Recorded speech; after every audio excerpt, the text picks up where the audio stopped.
નમસ્કાર વિદ્યાર્થી મિત્રો, આપણે પાઠ 3 માંગ, બરાબર. આ માંગ પાઠમાં આપણે અગાઉ તો કે જે બધા પરિબળો છે એની વાત કરી હતી, માંગને અસર કરતા, બરાબર, વસ્તુની કિંમત અને કિંમત સિવાયના પરિબળોની વાત કરી હતી. આજે આપણે માંગ વિધેયને સમજવાનું છે, બરાબર. શું છે? માંગ વિધેયને સમજવાનું છે. પહેલા તો વિધેય કોને કહેવાય? તો કે વિધેય એટલે શરત, બરાબર. વિધેય એટલે શું થાય? શરત, બરાબર. જે તમારે ગણિતમાં આવી ગયું છે અગાઉ 9મા 10મામાં વિધેય વસ્તુ આવતી. વિધેય એટલે શરત થાય. અહીંયા માંગ વિધેય, જેને ડિમાન્ડ ફંક્શન કહેવામાં આવે છે.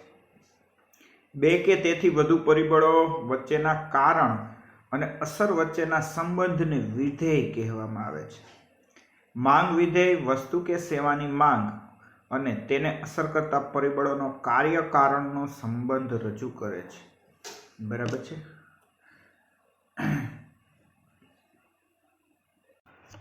વિદ્યાર્થી મિત્રો, અહીંયા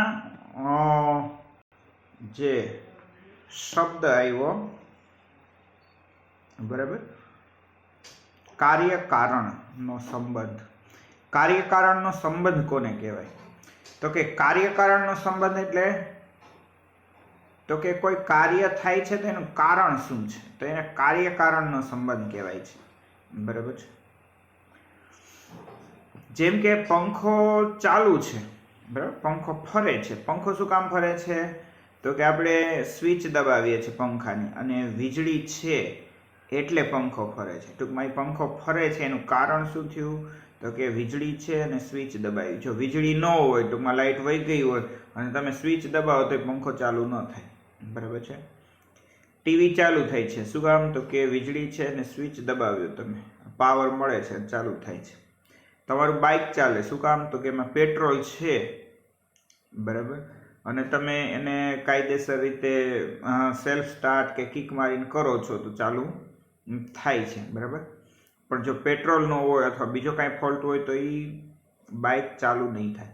અને જનરલી આપણે ચાલુ બાઇક થઈ જતું હોય તો આવું વિચારતા નથી, પણ જો બાઇક ચાલુ ન થાય તો આપણે એનું કારણ ગોતીએ છીએ. ભાઈ બાઇક શું કામ ચાલુ નથી થતું? તો ઘણીવાર આપણે ભાઈ ચાવી નહોતી ભરાઈ એટલે ચાલુ નથી થતું, તો એ કાર્ય કારણ. કાર્ય ન થયું તો એની પાછળનું કારણ શું છે, અને કાર્ય થાય તો એની પાછળનું કારણ શું છે, બરાબર. એટલે કાર્ય કારણનો સંબંધ એટલે કોઈ કાર્ય થાય છે તો એની પાછળ કયું પરિબળ જવાબદાર છે, બરાબર. અહીંયા પણ આપણને એ જ કીધું છે કે માંગ વિધેય વસ્તુ કે સેવાની માંગ અને તેને અસર કરતા પરિબળોનો કાર્ય કારણનો સંબંધ રજૂ કરે છે. વ્યક્તિગત રીતે વસ્તુની માંગ તે વસ્તુની કિંમત અને વ્યક્તિની અભિરુચિ અને પસંદગી, વ્યક્તિની આવક, સંબંધિત વસ્તુની કિંમત, વસ્તીનું પ્રમાણ વગેરે જેવા પરિબળો ઉપર આધારિત હોય છે. માંગ કોના ઉપર આધાર રાખે? વસ્તુની કિંમત ઉપર, બરાબર. વસ્તુની કિંમત વધશે તો માંગ ઘટશે અને વસ્તુની કિંમત ઘટે તો માંગ વધે. તો આ કિંમત છે એ માંગને સૌથી વધુ અસર કરતું પરિબળ છે. આ સિવાય વ્યક્તિની અભિરુચિ અને પસંદગી છે, બરાબર. કોઈ પણ વસ્તુ જે ગમતી હોય, ભલે થોડીક મોંઘી હશે તોય માણસો ખરીદશે. વ્યક્તિની આવક છે, કારણ કે ખરીદી માટે તો કે વ્યક્તિ પાસે પૈસા હોવા જરૂર છે, આવક હોવી જરૂરી. વધુ આવક હશે તો વધુ ખરીદી થશે. સંબંધિત વસ્તુની કિંમત, એને અસર કરતી બીજી વસ્તુની કિંમત શું છે, બરાબર. નજીકની અવેજી વસ્તુ હોય એ સસ્તી થાય તો માણસો અવેજી વસ્તુની માંગ કરશે. વસ્તીનું પ્રમાણ, જેમ વસ્તી વધુ એમ માંગ વધારે, બરાબર. આપણે વિશ્વની, ભારતમાં વિશ્વની બીજા નંબરની વસ્તી છે તો અહીંયા ખોરાક છે, કપડાં છે, બરાબર, રહેઠાણ છે, આવાસ છે, આ બધાની માંગ વધારે થશે, બરાબર છે. એટલે હવે આપણે જે શાબ્દિક ભાષામાં માંગ વિધેયની વાત કરી, હવે આ જ માંગ વિધેયને આપણે તો કે સૂત્ર સ્વરૂપે સમજીશું, બરાબર.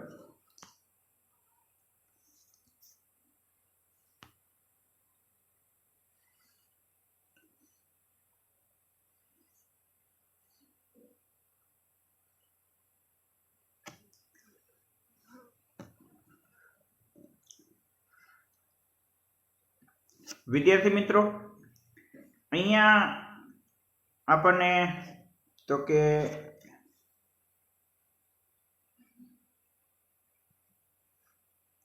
તમે બોક્સ જોઈ શકો છો, બરાબર.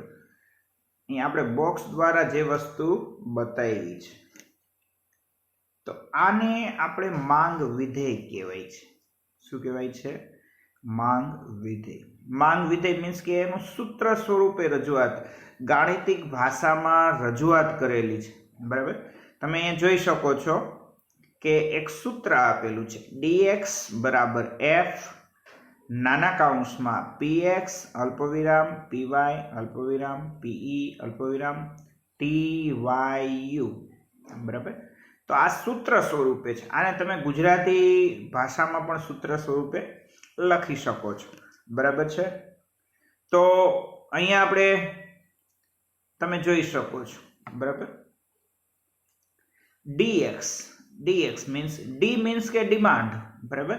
ડિમાન્ડ એટલે માંગ, બરાબર છે. હવે dx, x એટલે x વસ્તુની માંગ કેટલી છે, તો એ dx દ્વારા દર્શાવ્યું છે. પછી આપ્યું છે f, બરાબર. તમે અહીંયા જોઈ શકો છો, બરાબર. f દર્શાવ્યો છે. f છે એ વિધેયની સૂચક સંજ્ઞા છે. જો તમને યાદ હોય તો 9મા 10મા ધોરણમાં વિધેય ચેપ્ટર ગણિતમાં આવતું, એમાં વિધેય છે એને f દ્વારા દર્શાવવામાં, જેમ કે ડિમાન્ડ, માંગ ફોર ડિમાન્ડ, ડી દ્વારા દર્શાવીએ છીએ, એમ વિધેય સૂચક સંજ્ઞા છે જે ફંક્શનલ નોટેશન કહેવાય છે, એ f દ્વારા દર્શાવવામાં આવે છે, બરાબર. ત્યાર પછી તો કે તમે જોઈ શકો છો px મીન્સ કે x વસ્તુની કિંમત, અને કિંમતને ઇંગ્લિશમાં પ્રાઇસ કહે છે, એટલે px આપ્યું છે. px એટલે x વસ્તુની શું કિંમત છે, એ. ત્યાર પછી તો કે તમે જોઈ શકો છો py છે, બરાબર. py એટલે y વસ્તુની કિંમત, સંબંધિત વસ્તુની કિંમત શું છે, એ પણ માંગને રિલેટેડ છે, ટૂંકમાં માંગને અસર કરતું પરિબળ છે, પ્રાઇસ ઓફ રિલેટેડ ગુડ, બરાબર છે. ત્યાર પછી તમે જોઈ શકો છો pe. શું આપ્યું છે આપણને? pe એટલે કે ભવિષ્યની કિંમત અંગેની અટકળો. આ બધા પરિબળ વિશે આપણે ગયા વિડિયો લેક્ચરમાં વાત થઈ ગઈ છે, બરાબર. આ બધા તો કે માંગને અસર કરતા પરિબળો છે, બરાબર. હવે માંગને અસર કરતા પરિબળો છે જેને લીધે માંગ વધઘટ થાય છે, એટલે અહીંયા વિધેયમાં બધા પરિબળોના અક્ષરો દર્શાવીને માંગને એક ગાણિતિક સૂત્ર સ્વરૂપમાં રજૂ કરવાનો પ્રયત્ન કરેલો છે. pe એટલે ભવિષ્યની કિંમતો અંગેની અટકળો, એક્સપેક્ટેશન રિગાર્ડિંગ ફ્યુચર પ્રાઇસીસ, બરાબર છે. ત્યાર પછી તો કે t છે, બરાબર. t એટલે કે ગ્રાહકની અભિરુચિ અને પસંદગી, કન્ઝ્યુમર ટેસ્ટ એન્ડ પ્રિફરન્સ, બરાબર. એટલે ગ્રાહકને કેવી વસ્તુમાં રસ છે.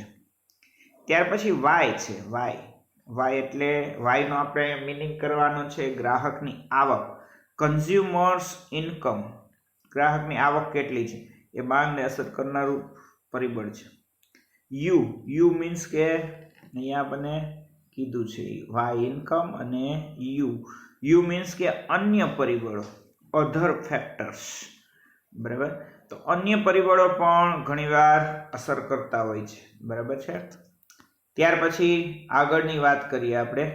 અર્થશાસ્ત્રમાં ઘણા હેતુઓ માટે વસ્તુની કિંમત તેની માંગ વચ્ચેનો સંબંધ તારવવામાં આવે છે, જેમાં કિંમત સિવાયના માંગને અસર કરતા પરિબળો જેવા કે સંબંધિત વસ્તુની કિંમત, અપેક્ષિત કિંમત, ગ્રાહકની અભિરુચિ અને પસંદગી, વ્યક્તિની આવક અને અન્ય પરિબળોને સ્થિર ધારી લેવામાં આવે છે, કે આ બધા પરિબળો તો કે સ્થિર છે, ટૂંકમાં એમાં ફેરફાર નથી થતો, બરાબર. અહીંયા આપણે માંગનો નિયમ હવે સમજવાનો છે, લો ઓફ ડિમાન્ડ, બરાબર છે. માંગનો નિયમ તમે ત્યારે સમજી શકો કે જ્યારે તો કે આ બધા જ પરિબળોને તમે એવું માની લ્યો કે એ સ્થિર છે, બરાબર, તો જ તમે માંગનો નિયમ સમજી શકશો, બરાબર છે વિદ્યાર્થી મિત્રો. તો હવે આપણે તો કે માંગના નિયમની વાત કરીશું, બરાબર છે. લો ઓફ ડિમાન્ડ, તો કે વસ્તુની કિંમત અને વસ્તુની માંગ વચ્ચેના સંબંધની સમજૂતી આપતા નિયમને માંગના નિયમ તરીકે ઓળખવામાં આવે છે. શું કીધું છે? વસ્તુની કિંમત અને વસ્તુની માંગ વચ્ચેના સંબંધની સમજૂતી જે નિયમ આપે છે એને માંગનો નિયમ તરીકે ઓળખવામાં આવે છે. જેમાં વસ્તુની કિંમતમાં થતો ફેરફાર એ કારણ અને વસ્તુની માંગમાં થતો ફેરફાર એની અસર દર્શાવે છે, બરાબર છે. અહીંયા આપણને કીધું છે કે આલ્ફ્રેડ માર્શલે આ નિયમ રજૂ કર્યો છે. માંગનો નિયમ કોણે રજૂ કર્યો છે? Alfred Marshall. અને કીધું છે જો અન્ય પરિબળો યથાવત રહે, એટલે કે કિંમત સિવાયના પરિબળો જો સ્થિર રહે તો વસ્તુની કિંમત ઘટતા વસ્તુની માંગ વિસ્તરણ થાય છે, જ્યારે વસ્તુની કિંમત વધતા વસ્તુની માંગનું સંકોચન થાય છે, બરાબર છે.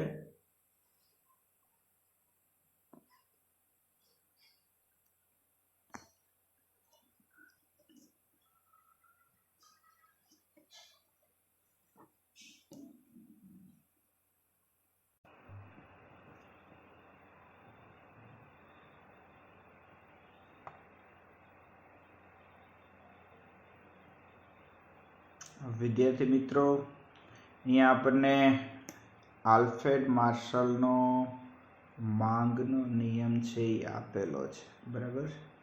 અહીંયા તમે જોઈ શકો છો, બરાબર, કે જે આલ્ફ્રેડ માર્શલે નિયમ રજૂ કર્યો કે વસ્તુની કિંમત ઘટતા વસ્તુની માંગનું તો કે વિસ્તરણ થાય છે, જ્યારે વસ્તુની કિંમત વધતા વસ્તુની માંગનું સંકોચન થાય. આમ વસ્તુની કિંમત અને તેની માંગ વચ્ચે તો કે વ્યસ્ત સંબંધ છે. કેવો સંબંધ છે? વ્યસ્ત સંબંધ આપેલો છે, બરાબર. વ્યસ્ત સંબંધ કોને કહેવાય વિદ્યાર્થી મિત્રો? બરાબર છે. વ્યસ્ત સંબંધ કોને કહેવાય? તો કે આપણે ગણિતમાં આવી ગયું છે 1/5 હોય તો 5/1 એ વ્યસ્ત સંબંધ કહેવાય, બરાબર. એટલે કે ઉલટો સંબંધ છે. જ્યારે માંગ કિંમત વધે છે તો માંગ ઘટે છે અને કિંમત ઘટે છે તો માંગ વધે છે, તો એને વ્યસ્ત સંબંધ કહેવાય. ઉલટા સુલટું હોય, જો કિંમતે વધે માંગે વધે તો એને સીધો સંબંધ કહેવાય છે. જે નેક્સ્ટ આપણે પુરવઠો, આના પછીનો પાર્ટ છે પુરવઠો. પુરવઠામાં એવું છે કે વેપારીઓ કિંમત વધે તો વધુ પુરવઠો બજારમાં ઠાલવે, એટલે એમાં સીધો સંબંધ છે, બરાબર. કિંમત ને પુરવઠા વચ્ચે સીધો સંબંધ છે, જ્યારે કિંમત ને માંગ વચ્ચે તો કે વ્યસ્ત સંબંધ છે, બરાબર. હવે આ નિયમ છે એની ધારણાઓ આપેલી છે, બરાબર. અહીંયા આપણને નિયમની ધારણાઓ આપેલી છે, બરાબર છે. તો આ નિયમની ધારણાઓ આપણે જોઈ લઈએ. માંગનો નિયમ છે એની ધારણાઓ શું છે? તો કે વસ્તુની કિંમત અને તેની માંગ વચ્ચેનો વ્યસ્ત સંબંધ દર્શાવતો નિયમ કેટલીક ધારણાઓ ઉપર રચવામાં આવ્યો છે, બરાબર. નિયમ કોઈ દિવસ એમનેમ ન બને, પણ કંઈક તમારે ધારીને કરવું પડે તો જ નિયમ છે એ યથાવત રહેશે. આ નિયમમાં કિંમત સિવાયના માંગના અસર કરતા પરિબળોને તો કે સ્થિર ધારવામાં આવ્યા છે, કે ભાઈ માંગ સિવાયના કોઈ પરિબળોમાં કાંઈ ફેરફાર થતો નથી. અગાઉ આપણે માંગનું વિધેય છે એમાં આ બધા પરિબળો જોયા હતા, બરાબર છે. તો કે ગ્રાહકની અભિરુચિ અને પસંદગી સ્થિર રહે છે. ટૂંકમાં ગ્રાહકોની પસંદ બદલાતી નથી એવું ધારી લેવાનું છે, એવું માની લેવાનું છે, બરાબર. એવી જ રીતે ગ્રાહકોની આવક સ્થિર છે, બરાબર. એવું માની લેવાનું છે કે ગ્રાહકો છે એની આવકમાં કોઈ ફેરફાર થતો નથી, બરાબર. પછી તો કે અવેજી અને પૂરક વસ્તુની કિંમતોમાં કિંમતો પણ સ્થિર છે. અવેજી વસ્તુની કિંમત છે એ વધઘટ થતી નથી, પૂરક વસ્તુની કિંમત વધઘટ નથી થતી, એવું ધારી લેવાનું, માની લેવાનું છે. ભવિષ્યની કિંમતો અંગેના અનુમાનો કરવામાં આવતા નથી, ટૂંકમાં શક્ય નથી એવું આપણે માની લેવાનું. હકીકતે તો આ બધા પરિબળો એવા જ છે કે જેમાં ફેરફાર થતા જ રહે છે, પણ માંગના નિયમને સમજવા માટે આલ્ફ્રેડ માર્શલે કીધું છે કે ભાઈ આપણે આ બધા પરિબળોને સ્થિર ધારવા પડશે, કારણ કે તો જ તમે માંગના નિયમને સમજી શકશો. બરાબર. પાંચમું છે વસ્તીનું પ્રમાણ પણ સ્થિર રહે છે. વસ્તી વધે તો માંગ વધે, વસ્તી ઘટે તો માંગ ઘટે, પણ અહીંયા આપણે એવું ધારી લેવાનું એ સમય દરમિયાન વસ્તીમાં કાંઈ ફેરફાર થતો નથી એવું માની લેવાનું છે. બરાબર. તો આ માંગના નિયમની ધારણાઓ છે. બરાબર. હવે આપણે માંગના નિયમની તો કે સમજૂતી મેળવવાની છે. તો કે માંગના નિયમની સમજૂતી તો કે 3 રીતે મેળવવાની છે. બરાબર. માંગના નિયમની સમજૂતી કેટલી રીતે? 3 રીતે. એક છે માંગની અનુસૂચિ દ્વારા, માંગ આકૃતિ દ્વારા અને વિશ્લેષણ દ્વારા. આ 3 રીતે આપણે માંગને સમજીશું. બરાબર. તો સૌપ્રથમ તો કે આપણે માંગને અનુસૂચિ દ્વારા સમજીએ. બરાબર. તો કે અનુસૂચિ દ્વારા તો કે માંગની અનુસૂચિ. હવે એવું ધારી લઈએ કોઈ એક ગ્રાહક કોઈ એક ચોક્કસ સમયે જુદી જુદી કિંમતે વસ્તુના કેટલા એકમ ખરીદવાની તૈયારી કરે છે તે દર્શાવતી યાદીને માંગની અનુસૂચિ કહેવાય છે. કાલ્પનિક અનુસૂચિ દ્વારા આ બાબતને આપણે સમજી શકીશું. બરાબર. અહીંયા વિદ્યાર્થી મિત્રો તમે જોઈ શકો છો. બરાબર છે.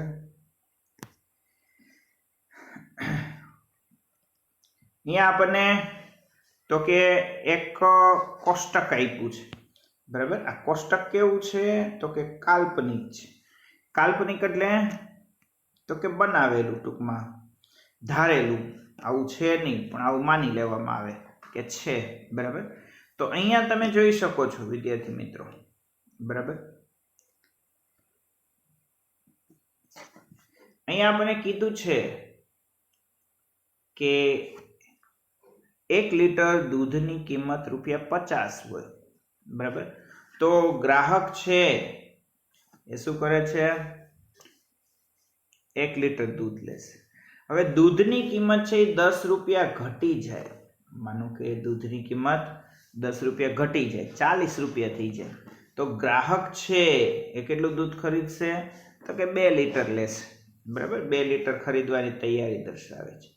હવે દૂધની કિંમત હજી ₹10 ઘટે, ₹30 થઈ જાય. તો ગ્રાહક છે એ 3 લીટર દૂધ ખરીદવા તૈયાર થાય છે. એવી જ રીતે હજી કિંમત ઘટીને ₹20 થઈ જાય, ₹20 લીટર. જો કે શક્ય નથી, આવા સપના જોવાય નહીં. આ તો માંગનો નિયમ સમજાવવા માટે છે, બાકી દૂધ આટલું સસ્તું ન થાય, એ તો દિવસે દિવસે મોંઘું થશે. એટલે સમજો કે દૂધ છે ₹20 લીટર મળે તો માણસો 4 લીટર દૂધ ખરીદવા તૈયાર થઈ જાય છે. અને જો દૂધ છે એ ₹10 લીટર થાય તો માણસો 5-5 લીટર દૂધ ખરીદવા તૈયાર થાય છે. બરાબર છે. તો આવી રીતે આ ટૂંકમાં અનુસૂચિ કહેવાય. બરાબર. હવે આપણે આને તો કે જે માંગની અનુસૂચિ દ્વારા રજૂઆત કરી. બરાબર. હવે એ જ અનુસૂચિ ઉપરથી તો કે માંગની શું કરીએ? આકૃતિ દ્વારા રજૂઆત કરીએ. બરાબર. તો વિદ્યાર્થી મિત્રો તમે અહીં જોઈ શકો છો કે જ્યાં 50 અને 1 ટૂંકમાં 50 ને 1 ભેગા થાય, તમે જોઈ શકો છો. બરાબર. તો જ્યાં 50 ને 1 ભેગા થયા તમે જોઈ શકો કે ત્યાં એ બિંદુ નામ આપ્યું છે. શું નામ આપ્યું છે? એ બિંદુ. બરાબર છે. તો આડી લાઈન જે OX ધરી છે. બરાબર છે. શું છે? OX ધરી. OX ધરીને તો અહીંયા તો કે દૂધની કિંમત. બરાબર. અહીંયા દૂધની કિંમત ધારી છે. બરાબર છે. એવી જ રીતે તમે જોઈ શકો છો કે જે OX ધરી છે, ઓલી OY ધરી હતી, OX ધરી ઉપર દૂધની માંગ લીટરમાં દર્શાવેલી છે, બરાબર. હવે તમે જોઈ શકો છો કે આવી રીતે 50 ને 1 જ્યાં ભેગા થયા, બરાબર છે,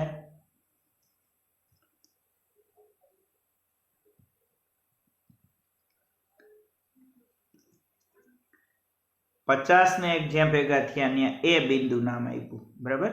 અહીંયા તમે જોઈ શકો છો કે 1, અહીંયા જોઈ શકો છો 50, તો બે જ્યાં ક્રોસ થાય છે, બરાબર છે, બે જ્યાં ક્રોસ થાય છે તો ત્યાં એ નામ આપ્યું છે. એવી જ રીતે વિદ્યાર્થી મિત્રો તમે જોઈ શકો છો 40 અને 2, બરાબર. તો 40 અને 2 જ્યાં ભેગા થાય છે, બરાબર, 40 અને 2 ત્યાં ભેગા થાય, ત્યાં શું નામ આપ્યું છે? બી નામ આપ્યું છે, બરાબર. એવી જ રીતે તો કે તમે જોઈ શકો છો કે 30 અને 3 જ્યાં ભેગા થાય છે, બરાબર. તો 30 અને 3 ક્યાં ભેગા થાય? તો કે આ 30 અને અહીંયા 3, તો કે અહીંયા સી નામ આપેલું છે, બરાબર.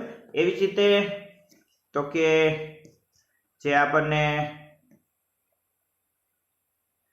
20 અને 4 ભેગા થાય, તો કે 20 અને 4 ભેગા થયા, બરાબર.